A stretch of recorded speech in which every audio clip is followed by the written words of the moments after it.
Yo, this is HHSC. Talking everything hip-hop, sports, and culture. My name is Daniel. My name is Rob. Thank you for tuning in. We're back this week talking about, Russ and some comments that surfaced of his and sort of the beef he's got into with a lot of the biggest producers in the game, talking about like Metro Boomin has spoken up about him, South Side of the 808 Mafia, and basically because Russ has put producers on blast for being the reason, according to him, that the landscape of hip-hop is so, uniform and similar and all of that. I know what you mean. How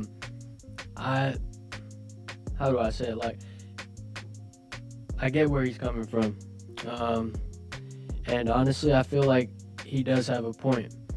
I heard the interview, and he said that, like, he wouldn't blame as much of the artists, more like the producers, and he said that, like, I think it was like the beats, like he said, how you expect me to go on this, talking all that, like, you know what I mean, all that bars and all that. So he's like, he puts a lot of blame on the producers, and he mentioned a lot of new producers, and then he mentioned how old producers like Timbaland, Pharrell, I forget the rest, but he mentioned like a lot of producers from like the mid 2000s, and he was just saying how they wouldn't, make, how do I say it? Like make everything sound the same? Sound so trappy.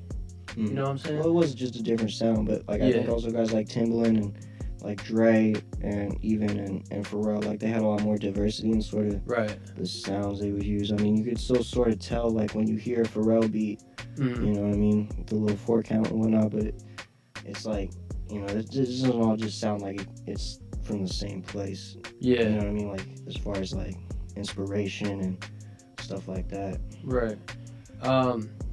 I saw a little post on Instagram. I forget what I commented. Let me pull it up real quick.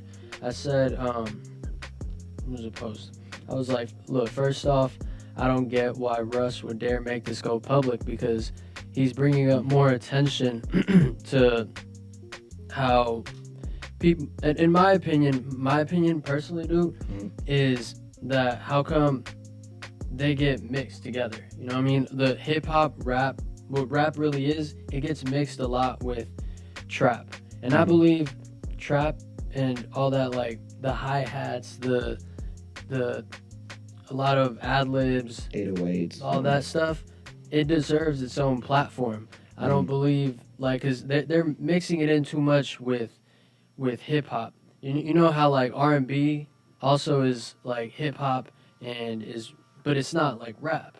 You know what I'm saying? So I said, I don't get why he would make it go public and like really try to like go back and forth with it.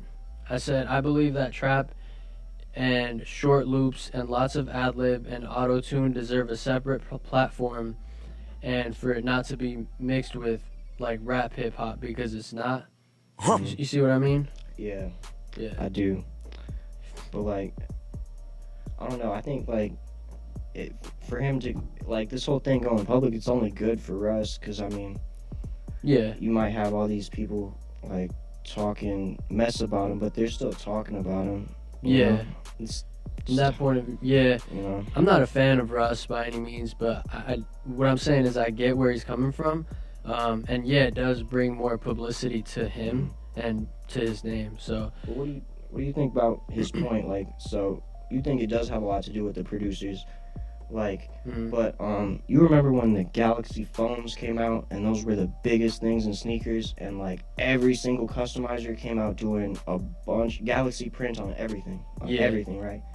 But it wasn't because like the customizers were like, oh, this is sick, this is what we want to do, we want to do Galaxy everything. It's just that's what people, that's the hype, that's what people were buying from them. Exactly. You know what I mean? So like, that's with always a producer, what it's gonna be, though. Like if a producer comes through with a file full of beats, to the studio of some like rapper, you know what I mean, and he just sitting there playing beats, like the rappers are still choosing what beats they want, and you know what I mean, like so is it really that the producers want to keep making the sound, or that people want to keep using the sound? You know what I mean? It's that people don't care about the culture as much. See, back in the day, people would like really look back and say, this relates to this. This has roots from this. I'm sampling this. Nowadays, it's whatever makes money. Nowadays, it's like, yo, this slaps. Let me add more of this. Let me add a lot more bass. Let me, you know what I'm saying? And like a lot of rappers, like, who would I say? Like, I don't know. The recent past 2 years, they'll be on. How do I say it, though? Like, so you think they're not really like choosing music because of like what they like or per se, but what they think is gonna like get them there the quickest, Exactly. get them right to the top, get them right now. there. It's every. I feel like every person nowadays is a one-hit wonder. There's a lot more one-hit wonders nowadays in the rap game than back in the days. Like 10 years ago. Yeah. I think it's because of the internet. You know, we just see so many more artists that, like, you know, they get one hit, and then we forget about them, you know? Yeah. But, because, like, it seems like a lot of these dudes are, like, kind of chasing that sound that Metro Boomin and the whole Southside Mafia sort of, like, has, you know, created on their own. And, like, everyone's just sort of, you know, looking to capitalize off their, off their sound and whatnot. So, I don't know if I could really blame the producers fully, because...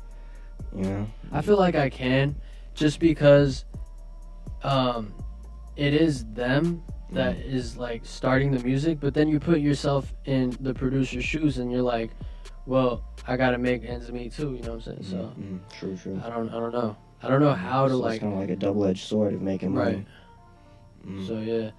Hold up, my bad. Yeah, it's good. You think like part of the problem is that there's not like as much collaboration between like producers and artists as there used to, you know, where they're not like in the studio making music together, where they just bring beats to an artist and he gets to pick what's already there. Because I feel like it would be different if, you know, like when people are sitting in the studio trying to, you know, bounce ideas off each other, trying to brainstorm, create, and really create, you know what I mean? Because was there like would there be an example you could like? I mean, I can't think off the top, but even just like recently, like Royce the 5'9" and DJ Premier just did that project, and it's got a lot of different diverse sounds all across the whole thing. You know, it really sounds like they sat down there and like created what they wanted to. You know what I mean? Right. Like, and not completely like just like, oh, here's like, you know, plug and play beats and type, you know. Yeah, So I mean, I don't know. I feel like it's a different in today's culture, like rap game. It wouldn't be fit. Back in the day when you could just freestyle over some DJ, it you know, I mean, it'd go a lot easier. I don't know if how it would necessarily fit. I get what you mean though. Like if we did like if there was a Metro Boomin, like he always does with Future, it goes right. Yeah, DJ Esco and Future always. Yeah. But I mean, at the end of the day, that is still like different music. So, you know what I mean? All right, guys. So what do you think? Who's to blame for this monotonous hip hop? Is it the producers? Is it the rappers? Let us know what you guys think down below in the comments. This has been the HHSC podcast powered by the DJ Project. My name is Daniel. My name is Rob. See y'all. Peace.